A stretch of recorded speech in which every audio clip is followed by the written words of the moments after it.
ఏపీలో 20,000 కోట్ల రూపాయల పెట్టుబడులు సీఎం చంద్రబాబు సమక్షంలో హిందూజా గ్రూప్ ఒప్పందం. ముఖ్యమంత్రి చంద్రబాబు తన యూకే పర్యటన సందర్భంగా లండన్లో హిందూజా గ్రూప్ ప్రతినిధులతో కీలక సమావేశం నిర్వహించారు.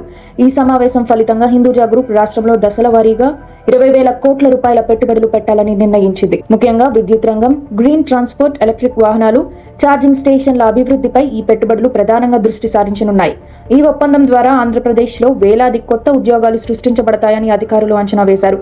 ప్రస్తుతం విశాఖపట్నం వద్ద 1040 మెగావాట్ల థర్మల్ పవర్ ప్లాంట్ ను నిర్వహిస్తున్న ఈ యూకే ఆధారిత బహుళజాతి సంస్థ ఈ పెట్టుబడులతో తమ వ్యాపార కార్యకలాపాలని విస్తరించడానికి సిద్ధమైంది. దీనికి సంబంధించిన ఒప్పందం ఏపీ ప్రభుత్వం, హిందూజా గ్రూప్ మధ్య కుదిరింది. హిందూజా గ్రూప్ ఏపీలో తమ కార్యకలాపాలను విస్తరిస్తూ విశాఖపట్నం వద్ద ఉన్న పవర్ ప్లాంట్ సామర్థ్యాన్ని 1600 మెగావాట్లకు పెంచనుంది. అంతేకాకుండా రాయలసీమ ప్రాంతంలో కొత్త విద్యుత్ ప్లాంట్లను నిర్మించాలని గ్రూప్ యోచిస్తోంది. గ్రీన్ ట్రాన్స్పోర్ట్ విభాగంలో భాగంగా మల్లవల్లిలో ఎలక్ట్రిక్ బస్సులు, తేలికపాటి వాహనాల తయారీ యూనిట్లను ఏర్పాటు చేయనుంది. రాష్ట్ర వ్యాప్తంగా ఎలక్ట్రిక్ ఛార్జింగ్ స్టేషన్ల నెట్వర్క్ మరియు సమగ్ర గ్రీన్ ట్రాన్స్పోర్ట్ ఎకోసిస్టమ్ ను కూడా అభివృద్ధి చేయాలని హిందూజా గ్రూప్ లక్ష్యంగా పెట్టుకుంది. ఈ పెట్టుబడులు గతంలో ఆగిపోయిన ప్రాజెక్టులకు పునరుజ్జీవనమిస్తాయని అధికారులు తెలిపారు.